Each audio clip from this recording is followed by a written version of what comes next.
Hello students, welcome to school Rupam.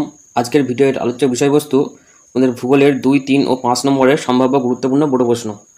তোমাদের তৃতীয় পর্যায়ক্রমিক মূল্যায়নের মোট 70 মধ্যে 35 নম্বর বোর্ড প্রশ্ন আসবে। এর মধ্যে 2 ও 3 মিলিয়ে 20 নম্বরের আসবে এবং 5 নম্বরের মোট 15 নম্বর আসবে। তো তোমাদের ভালো নম্বর পাওয়ার জন্য এই 35 নম্বর খুবই গুরুত্বপূর্ণ। তো চলো কোন কোন প্রশ্নগুলি গুরুত্বপূর্ণ সেগুলো দেখে নিই। প্রথমে প্রতিটি প্রশ্নের মান 5। 1 নম্বর প্রশ্ন, পরিবেশ অবনমনের নিয়ন্ত্রকের পদ্ধতিগুলি বর্ণনা দাও। 2 নম্বর, নিরক্ষীয় জলবায়ুর বৈশিষ্ট্য উল্লেখ করো। অথবা প্রশ্নটি এমন হতে পারে, নিরক্ষীয় জলবায়ু অঞ্চলের অধিবাসী এবং তাদের জীবনযাত্রা সম্পর্কে লেখো। 3 নম্বর প্রশ্ন, মারে ডার্লিং অববাহিকার কৃষি ও পশুপালনের বর্ণনা দাও। 4 নম্বর, পৃথিবীর অন্তর্মহল সম্বন্ধে যা জানো চিত্রসহ লেখো। অথবা ভূ অভ্যন্তরভাগের প্রতিটি স্তর চিত্রসহ ব্যাখ্যা করো।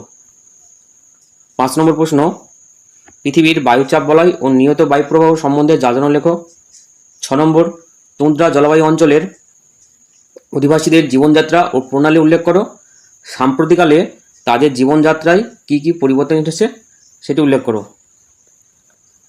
7 নম্বর প্রশ্ন, পাললিক শিলার বিশেষত্ব উল্লেখ। 8 নম্বর, ভূমধ্যসাগরীয় জলবায়ুর বৈশিষ্ট্য লেখো। 9 নম্বর, যে কোনো এক প্রকার বৃষ্টিপাতের চিত্রসহ আলোচনা করো। 10 নম্বর, অস্ট্রেলিয়ার ভূপ্রাকৃতিককে কয় ভাগে ভাগ করা যায় ও কী কী, যে কোনো দুটি ভাগ সম্পর্কে লেখো।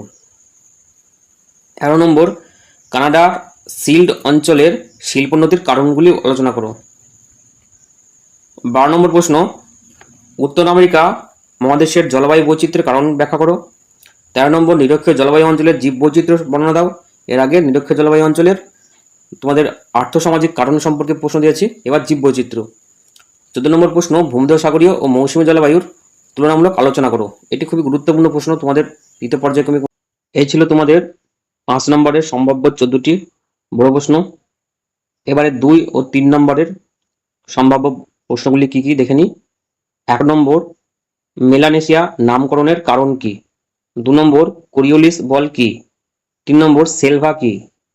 4 নম্বর, স্থিতিশীল উন্নয়ন বলতে কি বোঝো। 5 নম্বর, আপেক্ষিক আর্দ্রতার সংজ্ঞা দাও।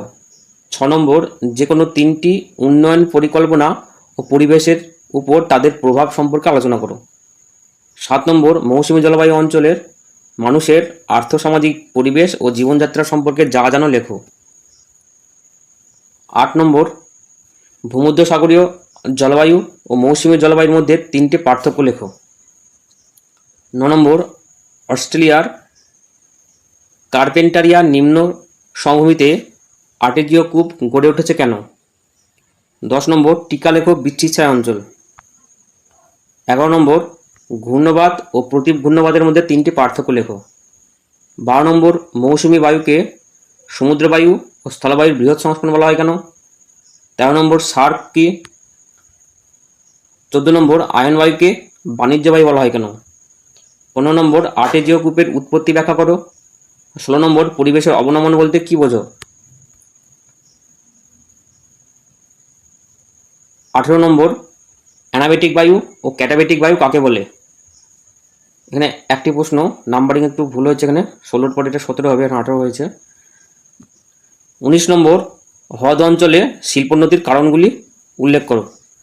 তো এই ছিল তোমাদের 19টি 2 এবং 3 নম্বরের গুরুত্বপূর্ণ প্রশ্ন। আজ ভিডিওটি এখানে শেষ করছি, ধন্যবাদ।